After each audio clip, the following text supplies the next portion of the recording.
seminar yang harus saya ikuti jam setengah 4. Memang kita 1 jam ya. Baik saudara-saudara sekalian, saya kira minggu lalu sebenarnya kita sudah mengulas terkait dengan kebijakan dan strategi pembangunan. Kita sudah mulai sebenarnya membahas apa yang kemudian disebut sebagai kebijakan, kemudian bagaimana strategi atau pembangunan itu diformulasi oleh negara.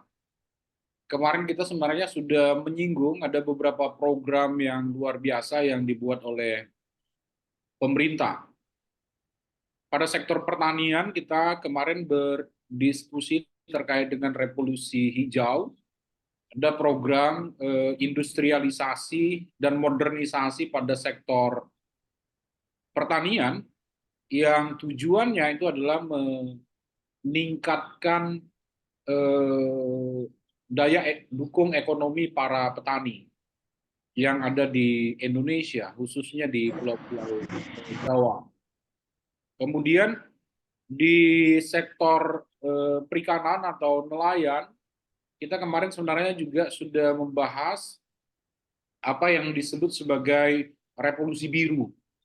Ada program industrialisasi pada sektor perikanan yang dilakukan oleh pemerintah dalam rangka mendongkrak kehidupan ekonomi para nelayan. Kita pahami betul bahwa salah satu sektor paling miskin di Indonesia itu adalah nelayan. Makanya kemudian ada begitu banyak program yang dibuat oleh pemerintah dalam rangka meningkatkan kapasitas ekonomi dari masyarakat nelayan di seluruh Indonesia. Program peningkatan kapasitas ekonomi itu yang kemudian kita sebut sebagai revolusi biru. Jadi ada program pemberian kapal tangkap yang lebih besar kepada nelayan, dilengkapi dengan alat tangkapnya. Kemudian pemerintah itu juga membangun koperasi pada masyarakat nelayan itu untuk memotong jalur distribusi atau jalur pasar dari ikan hasil tangkapan mereka. Kemudian ada juga program subsidi solar dan lain-lain. Itu adalah program revolusi biru yang dilakukan oleh pemerintah. Nah, tentu saja saya kira ada begitu banyak program-program yang lain yang dijalankan oleh pemerintah. Misalnya di zaman Orde Baru itu ada yang kemudian kita sebut IDT, Impres Desa Tertinggal. Itu adalah satu program yang dilakukan oleh pemerintah Orde Baru untuk mengatasi kemiskinan pada masyarakat tertinggal, khususnya di daerah-daerah perdesaan yang dari sisi infrastruktur, fisik, dan ekonomi itu rawan. Ada banyak program yang kemudian dijalankan oleh pemerintah untuk mengembangkan kehidupan ekonomi masyarakat tertinggal yang ada di Indonesia. Nah, saya kira ada begitu banyak sebenarnya program yang kemudian bisa kita lihat gitu yang dilakukan oleh pemerintah, dari yang sifatnya fisik, pembangunan infrastruktur, maupun peningkatan kapasitas SDM dari masyarakat. Nah, itu saya kira contoh-contoh yang kemarin sudah kita bahas terkait dengan kebijakan dan strategi pembangunan yang sudah dilakukan oleh pemerintah Indonesia. Dan di antara program-program itu dia pasti ada yang berhasil dalam tanda kutip, tapi juga banyak yang gagal. Nah, kemarin saya meminta Anda mencari buku Edi Soeharto, judulnya Kebijakan dan Strategi Pembangunan. Menurut Edi Soeharto,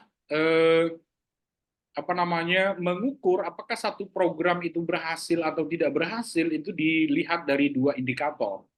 Pertama itu adalah peningkatan ekonomi, yang kedua itu dia adalah berkurangnya tingkat pengeluaran yang ada pada sektor-sektor yang diintervensi. Nah, Edi Soeharto misalnya mengeksplorasi lebih dalam terkait dengan pemberian BLT yang dilakukan oleh pemerintah. Ini kan banyak kritik.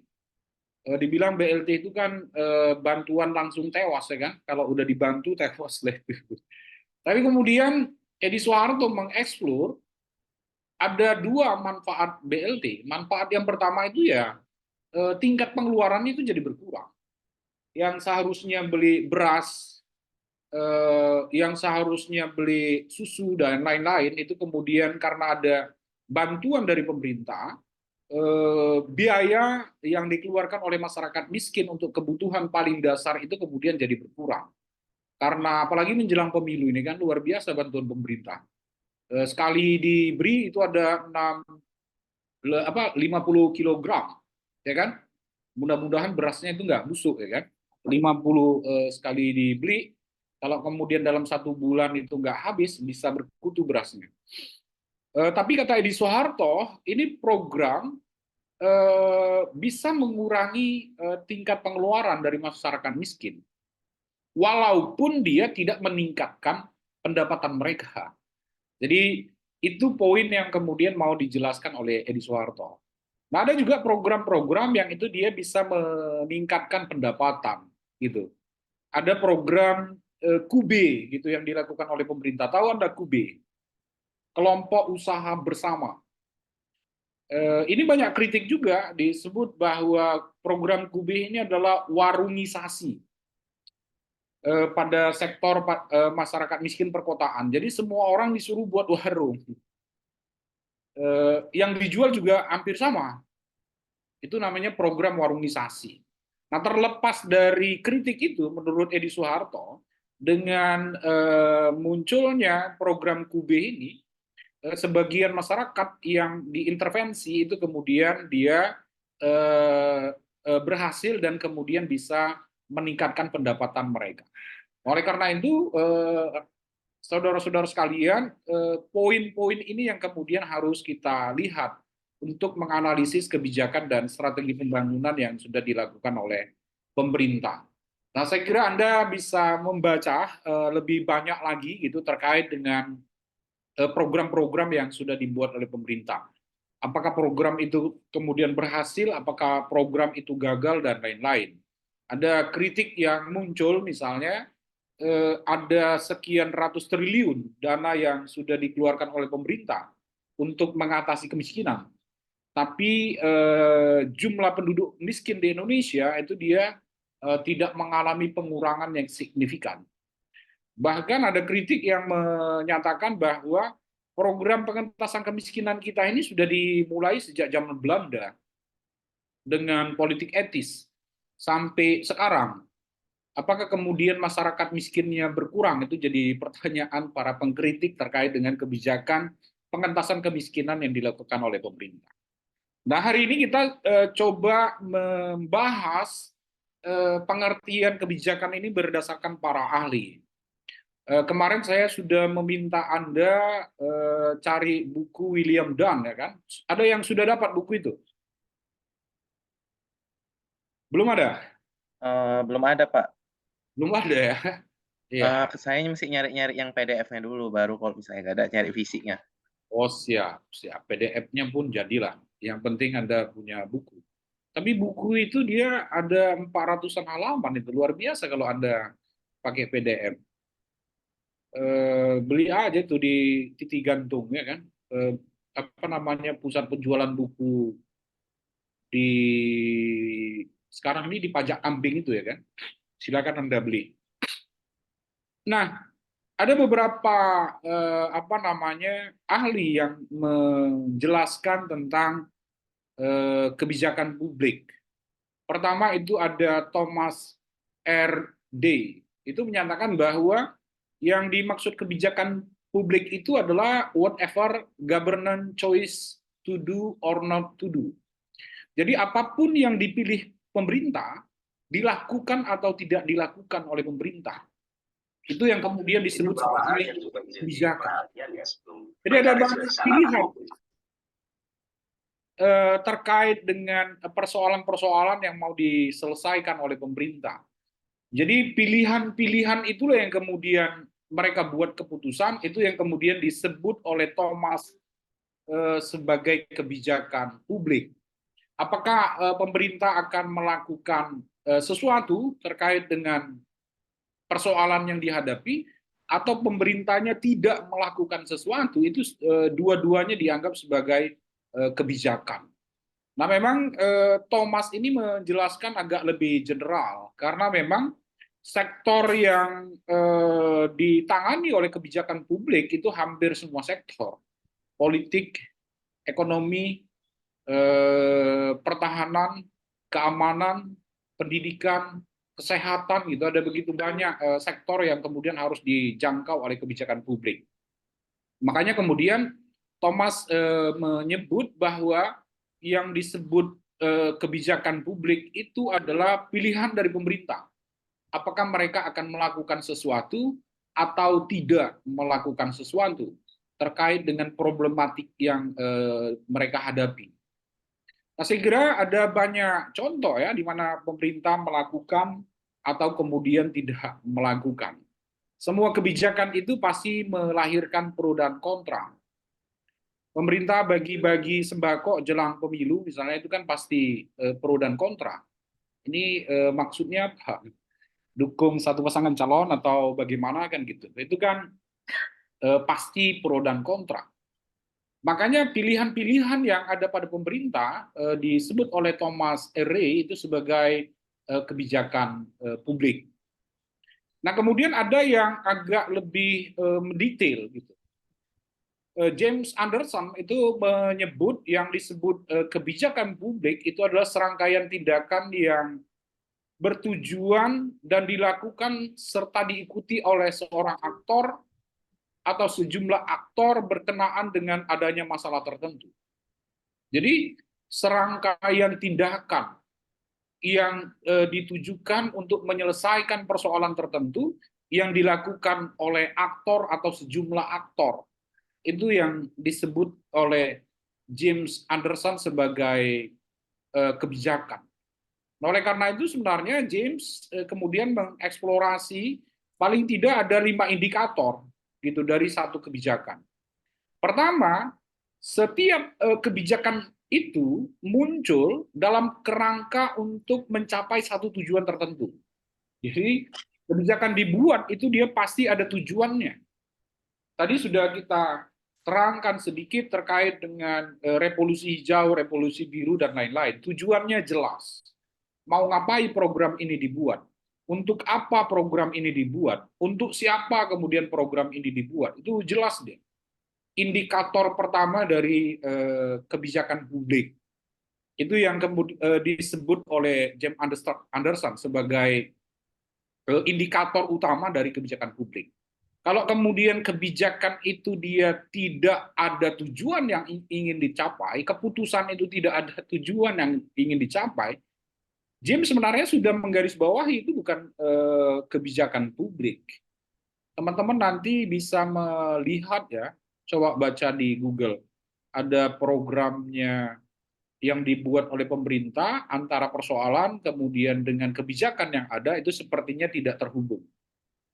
Menurut James, itu bertentangan dengan teori dasar dari kebijakan publik. Jadi indikator pertama, kata James, kebijakan publik itu dia ada tujuan tertentu yang ingin dicapai.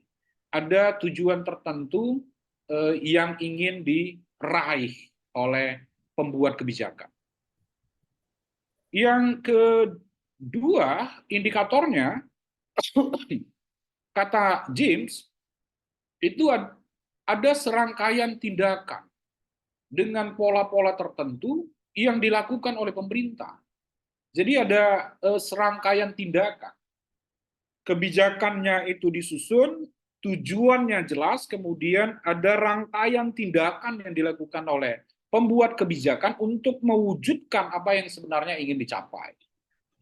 Kemarin sebenarnya saya sudah mengulas kepada Anda, di Indonesia ini ada semacam grand kebijakan yang dibuat oleh pemerintah.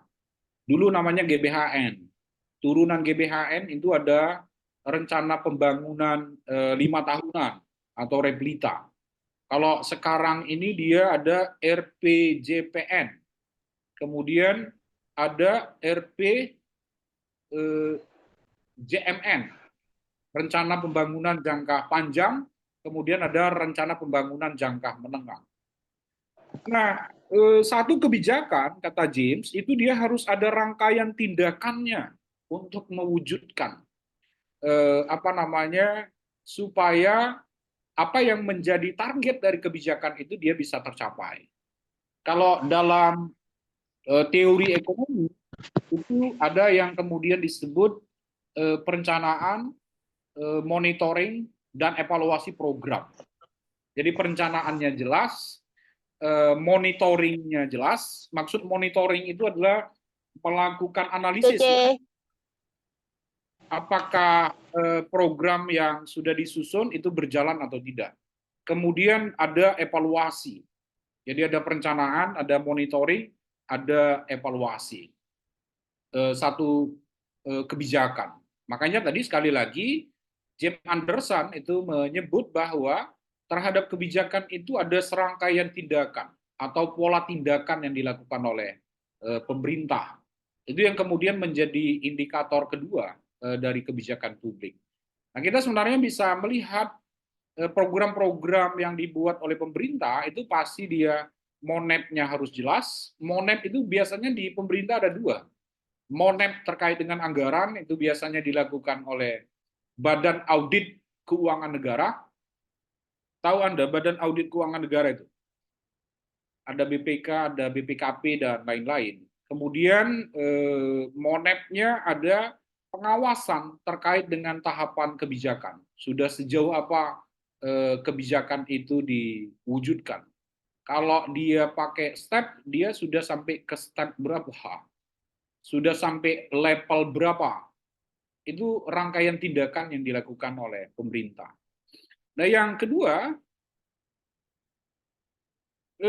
yang ketiga, indikator kebijakan itu, kata James Anderson, kebijakan itu merupakan apa yang benar-benar dilakukan oleh pemerintah dan bukanlah apa yang diinginkan oleh pemerintah melakukan sesuatu, hendak melakukan sesuatu. Jadi maksudnya indikator kebijakan itu dia mestinya secara langsung terhubung dengan apa yang menjadi persoalan di tengah-tengah masyarakat. Bukan kepentingan sesaat dari penguasa. Itu agak berbeda ya. Apa yang benar-benar terjadi dengan apa yang kemudian diinginkan oleh pemerintah. Itu dia kata Anderson, satu kebijakan publik itu semestinya dia menyentuh pada apa yang sesungguhnya terjadi, apa yang sesungguhnya dibutuhkan gitu oleh masyarakat banyak, bukan apa yang keinginan sesaat dari pembuat kebijakan. Nah, ini yang kemudian selalu menjadi problematik di kita. Ada begitu banyak kebijakan itu yang muncul itu berdasarkan keinginan sesaat dari pemerintah. Bukanlah real persoalan yang kemudian harus diselesaikan yang terjadi di tengah-tengah masyarakat. Makanya kadang-kadang muncul apa yang dibutuhkan dengan apa yang dibuat itu dia tidak sesuai. Kebutuhannya itu transportasi umum misalnya, yang dibuat itu adalah lampu jalan. Kemacetannya itu tidak teratasi. Ada analisis ya kan bahwa Kota Medan semakin hari semakin macet. Apa kira-kira yang harus dilakukan oleh pemerintah? Kalau teorinya seharusnya yang diperbanyak itu adalah transportasi massal. Apa yang dibuat oleh pemerintah itu adalah melakukan rekayasa jalur transportasi. Yang muncul itu semakin macet, bukan mengurai kemacetan. Nah, itu kira-kira indikator ketiga kata James. Jadi kebijakan publik itu mestinya sekali lagi saya tegaskan kata James itu dia benar-benar menjadi persoalan yang kemudian ingin dipecahkan, benar-benar menjadi kebutuhan gitu dari masyarakat banyak. Kalau tidak, maka kemudian apa yang direncanakan, apa yang dilaksanakan itu dia tidak bisa mengurai persoalan yang ada. Yang keempat, indikator kebijakan kata James itu dia satu kebijakan itu bisa bernilai positif atau dia bisa bernilai negatif hasilnya.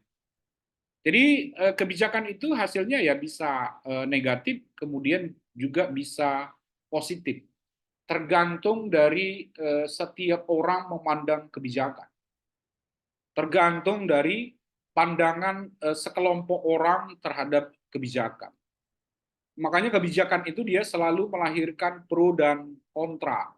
Tidak ada kebijakan pemerintah itu yang kemudian diterima ya kan dalam tanda kutip oleh keseluruhan masyarakat. Itu enggak ada.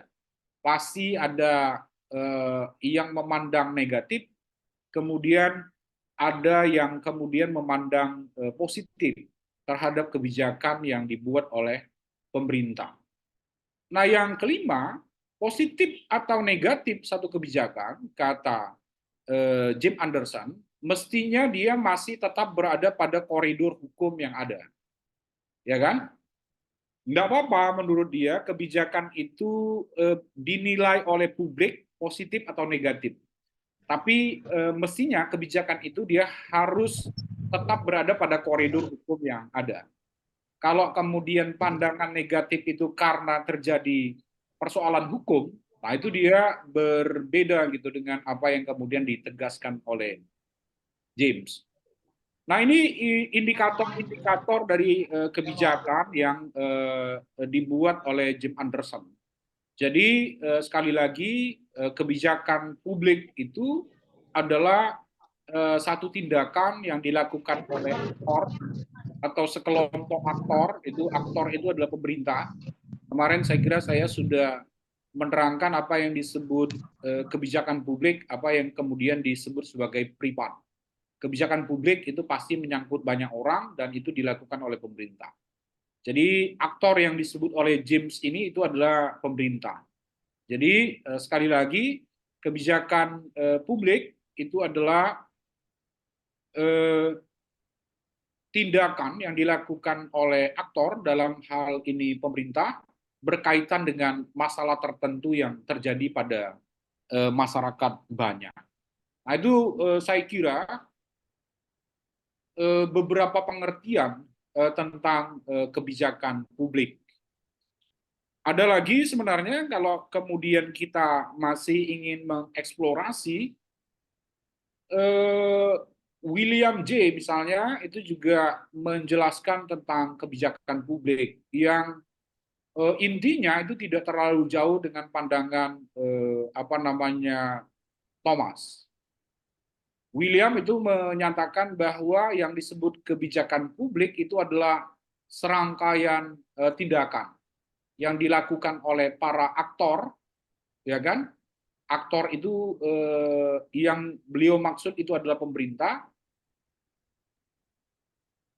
dengan tujuan-tujuan tertentu yang kemudian diformulasi menjadi keputusan atau kebijakan yang secara prinsip itu masih di dalam otoritas dari pembuat kebijakan. Jadi hampir mirip ya dengan tadi yang saya jelaskan bahwa yang dimaksud kebijakan publik itu dia adalah serangkaian tindakan dengan tujuan tertentu yang dibuat oleh pemerintah. Nah ini saya kira saudara-saudara sekalian pengertian tentang kebijakan publik. Kalau terkait dengan pembangunan kemarin saya kira kita sudah explore lebih dalam. Sampai di sini ada yang mau ditanya, silakan. Izin Pak mau nanya sebelumnya. Silakan. Di Indonesia kan Pak banyak banyak tuh kota-kota Pak udah kayak dibuat sama pemerintah tuh kayak aglomerasi gitu kan Pak. Kayak Jakarta, kayak Medan, kayak Makassar ataupun kayak Surabaya itu kan Suaranya putus-putus, boleh diulangi? apa ya? Jadi Pak, izin sebelumnya. Jadi Pak, di Indonesia kan banyak kota-kota sekarang kan udah diaglomerasikan sama pemerintah gitu kan Pak. Kayak di Jakarta, di Surabaya, bahkan Medan itu juga udah dimasukkan di eh, sebagai wilayah aglomerasi gitu, dikelompokkan gitu kan Pak. Jadi pemerintah daerah sesamanya itu nggak bisa bergerak sendirian. Tapi yang saya lihat sampai hari ini Pak, eh, untuk beberapa aspek gitu kan Pak, termasuk dalam kebijakan publik, meskipun Medan itu udah masuk aglomerasi yang udah dimasukkan PSN gitu Pak, kenapa masih masih banyak gitu masalahnya, terutama banjir gitu Pak. Seharusnya kan ada kolaborasi gitu kan, sinergitas antar pemerintah gitu, antar pemerintah daerah, pemerintah provinsi maupun pemerintah pemerintah pusat gitu. Itu kira-kira Oke, mengenai kebijakan publiknya kira-kira yang di situ di mana Pak? Jadi tumpuan masalahnya sehingga wilayah aglomerasi ini nggak bisa berkembang dengan baik gitu Pak. oke. Yang lain ada? Ya pertama memang harus kita sadari ya, otonomi daerah ini menyebabkan ada semacam ego sektoral dari masing-masing pemerintah daerah. Jadi ada, kalau menurut saya itu yang kemudian disebut sebagai ego teritorial dan administratif. Jadi hampir tidak terangkai gitu antara Medan, Karo, Deli Serdang, eh, seharusnya itu kan dia menjadi satu kesatuan kalau ingin menangani banjir. Dulu ada rencana program yang dilakukan oleh pemerintah namanya Mebidangru, Medan, Binjai, Deli Serdang, Tanah Karu, gitu. Tidak hanya untuk mengatasi banjir, tapi juga untuk membangun sektor ekonomi yang lebih besar. Nah, karena ego eh, sektoral ini kemudian sulit mencapai kesepahaman bersama antara khususnya Medan, Deli Serdang dan Tanah Karu untuk mengatasi banjir. Itu mirip lah saya kira antara DKI Jakarta, Jawa Barat, Banten gitu dalam apa namanya bingkai yang lebih luas. Mengatasi banjir di Jakarta ya nggak bisa hanya orang Jakarta, tapi hulunya itu juga harus diselesaikan. Kalau kemudian hulunya tidak diselesaikan, kita misalnya di Karo, Deli Serdang, hulunya tidak diselesaikan, maka kiriman banjir itu dia tetap akan terjadi. Nah, semestinya ini kan difasilitasi oleh pemerintah provinsi sebagai perpanjangan tangan dari pemerintah pusat. Nah, tapi sampai hari ini konsep Mebidang Group itu dia tidak bisa berjalan dengan baik. Akhirnya kita ini mengatasi persoalan banjir itu secara parsial, gitu.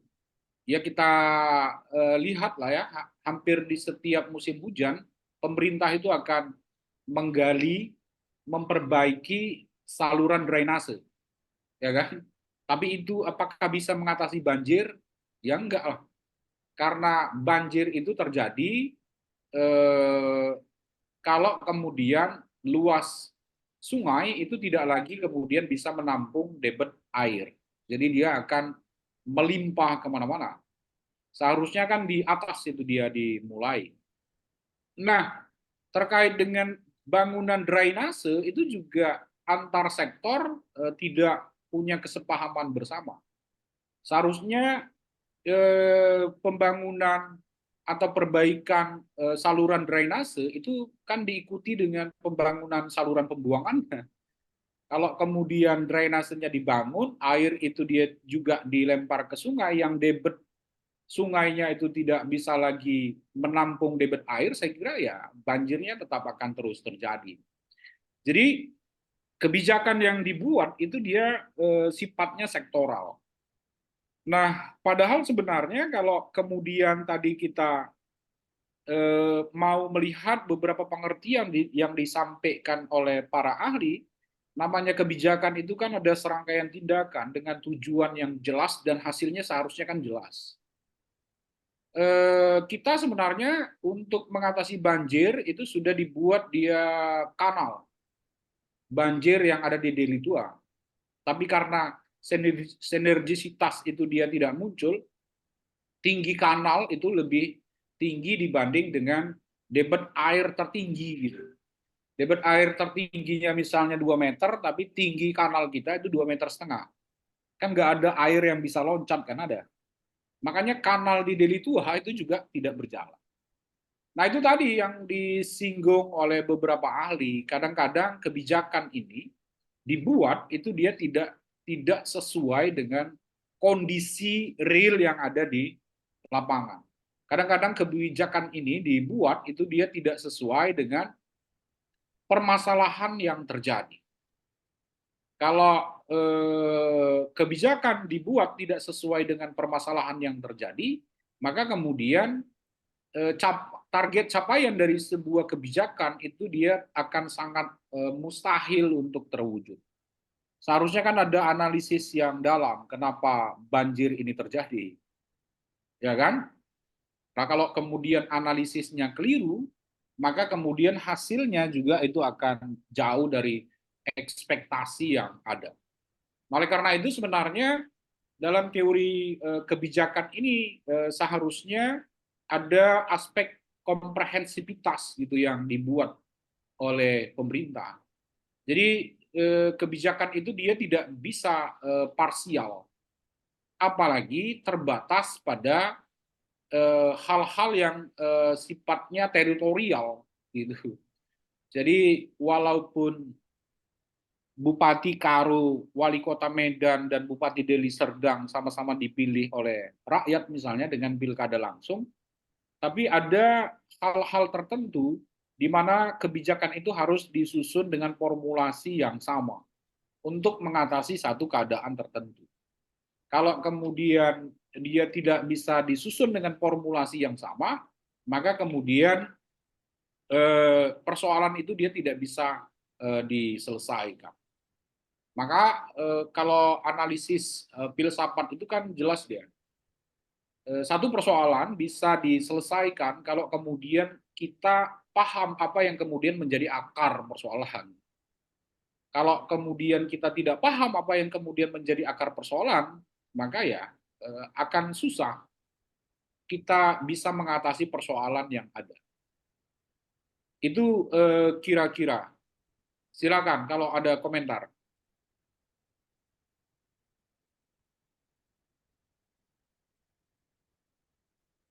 Oke kan Yang Pak, lain silakan.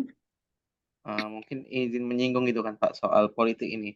Saya lihat juga Pak di DPR kita kan Pak, di anggota dewan kita tuh yang masuk Komisi 5 dari Sumut satu tuh gak ada Pak. Itu kira-kira bisa nggak sih antar antar daerah, misalnya kayak di Komisi 5 ini ternyata yang masuk tuh Sumut 2 gitu kan Pak. Ketika mau masuk Sumut satu dia bisa nggak melakukan pengawasan-pengawasan seperti itu Pak? Soalnya saya Iya, tengok di Komisi 5 nih gak ada anggota dewan yang dari Sumut satu yang 10 orang itu Pak. siap. Ya memang terkait komisi bisa dua itu ya. Bisa ada keinginan personal dari anggota dewan, bisa itu kebijakan partai. Dia akan ditempatkan pada komisi berapa. Biasanya itu juga dilatar belakangi dari apa namanya didasari dari dengan latar belakang dari anggota dewan yang bersangkutan. Tapi sebenarnya kalau kita mau secara jujur melihat di komisi berapapun dia tetap ada apa kewajiban dia terhadap konstituen. Jadi yang di Sumut 1 ya kan, walaupun dia ada di komisi 8, komisi 9, komisi 11 itu kan tetap ada kewajiban dia terhadap konstituen. Dia kan diberikan juga oleh APBN apa yang disebut sebagai dana aspirasi gitu. Seharusnya dia bisa menangkap sesungguhnya aspirasi masyarakat yang ada di dapil dia, masyarakat yang menjadi konstituen dia itu kan harus bisa dia tangkap kebutuhannya apa. Gitu. Nah, tapi memang kecenderungan kita ini, sekalipun pemilu kita sistemnya proporsional terbuka, yang mestinya pertanggungjawaban caleg terpilih itu lebih banyak kepada konstituennya dibanding dengan partai politiknya, tapi kenyataannya DPR itu kan lebih banyak bertanggung jawab kepada partai politiknya dibanding dengan konstituennya. Nah, itu kan persoalan-persoalan yang lain lagi sebenarnya terjadi di tengah-tengah kita. Tapi kalau saya melihat memang belum ada upaya serius gitu, secara komprehensif dari pemerintah untuk mengatasi dua hal di Kota Medan. Satu, banjir, yang kedua kemacetan. Itu belum ada upaya yang sangat komprehensif untuk menyelesaikan. Banjir itu semestinya itu tadi yang saya sebut, dia harus terhubung itu antar kabupaten kota, bisa difasilitasi oleh pemerintah provinsi. Minimal itu Karo, Deli Serdang, Kota Medan. Kalau kemudian kita cuma mengelola drainase di Kota Medan, yakinlah banjirnya juga tidak akan selesai. Begitu juga dengan transportasi, itu belum ada kebijakan komprehensif terkait dengan transportasi di Kota Medan. Jadi ya kemacetan ini masih akan kita rasakan bersama. Itu kira-kira. Jadi menyangkut komisi tadi, kalau menurut saya ya setiap DPR itu dia ada dapilnya. Kalau dia ada dapil, maka dia punya konsekuensi untuk bertanggung jawab kepada dapilnya. Itu yang kita sebut sebagai relasi antara DPR dengan konstituen. Relasi antara partai politik dengan konstituen. Begitu kira-kira. Ya, iya Pak, soalnya kan di Komisi 5 nih kan kompleks Pak, dia ngurus banjir, infrastruktur juga kan, transportasi, tapi yang dari Sumut 1 gak ada gitu Pak, kan agak aneh gitu Pak. Jadi harapannya eh, itu sih Pak, kayak yang Medan nih punya Medan, Deli Serdang nih banyak banyak kerjasama gitu harusnya Pak untuk nangani masalah-masalah di internal mereka juga Pak. Soalnya kan kalau Medan padat seiring berkembangnya waktu Deli Serdang juga padat sebagai wilayah penyangga gitu. Ya, ya, saya kira dorongan itu harus Anda sampaikan sebagai mahasiswa kepada caleg di 18 partai yang besok akan Anda pilih. Ya kan? Harus ada komitmen salah satu di antaranya duduk di komisi sesuai dengan apa yang Anda inginkan. Kampanye ini kan sudah berakhir memang 2 hari yang lalu. Bangunan komitmen antara caleg dengan masyarakat itu dia harus terjadi sebenarnya pada saat kampanye. Jadi kalau Anda berharap mereka duduk di komisi 1, 2, 3 dan lain-lain, seharusnya itu dikomunikasikan pada saat kampanye. Ada komitmen mereka, jangan hanya kepengennya di komisi 11 ya kan, karena itu ada pertambangan dan energi kalau nggak salah. Agak basah di situ katanya. Yang lain silakan.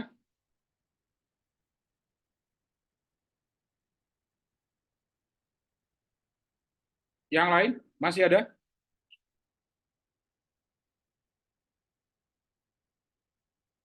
Silakan. Ada yang mau nanya kira-kira? Ini Safa Nazwa ini silakan. Masih ada orangnya itu? Ada Pak, ada Pak. Silakan, Saya, ada Pak. pertanyaan? Tidak, Pak. Apa? Enggak Oh, ada, Pak. tidak. Iya. Itu tidak karena udah paham atau nggak paham sama sekali? Udah lumayan paham, Pak. Oh, gitu. Oke ya, saya kira kalau tidak ada pertanyaan, tugas Anda silakan dicatat.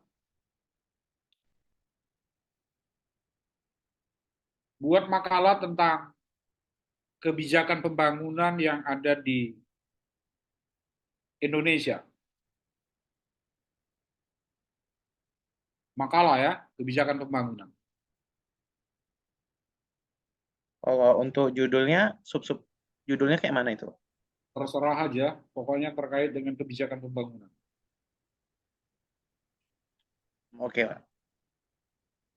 Oke?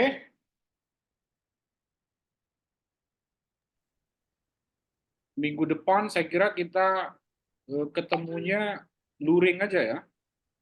Ya oke Pak, luring di hari Senin kan Pak, nggak di hari Selasa kan? Ya, di hari Senin. Saya kira demikian, saya izin karena ada seminar yang harus saya ikuti. Sampai ketemu minggu depan.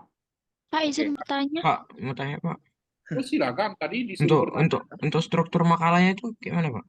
Ya ikuti aja lah struktur makalah sesuai dengan apa namanya, makalah ilmiah, ya kan, karya ilmiah.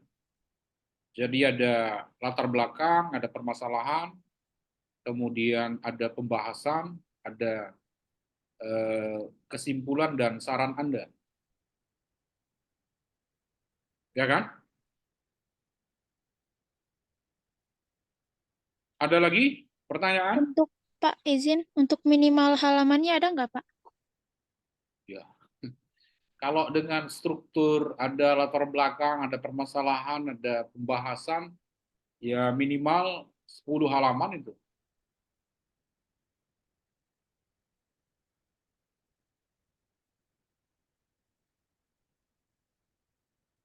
Ada lagi yang lain?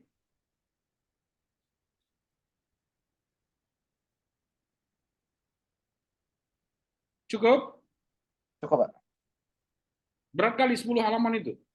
Enggak, kalau kayak mana teman-teman? Kayaknya ringan lah itu ya, 10 halaman ya. Ringan. Oke. Kita sampai ketemu minggu depan. Saya kira kita paperless saja ya. Nggak usah di print apanya, tugasnya. Di drive ya Pak? Ya, buat di apa namanya, makalahnya, kemudian soft file-nya dikirim kepada Komting, nanti Komting kirim ke saya. Oke Pak, nanti saya siapkan aja link drive untuk kumpul semua tugasnya Pak. Oke. Oke ya. Oke Pak. Ada lagi pertanyaan kira-kira? Sepertinya pas Pak. Pas ya. Baik, kalau pas sampai ketemu minggu depan. Kurang lebihnya saya mohon maaf. Terima kasih. Assalamualaikum warahmatullahi wabarakatuh. Waalaikumsalam warahmatullahi wabarakatuh. Waalaikumsalam warahmatullahi wabarakatuh.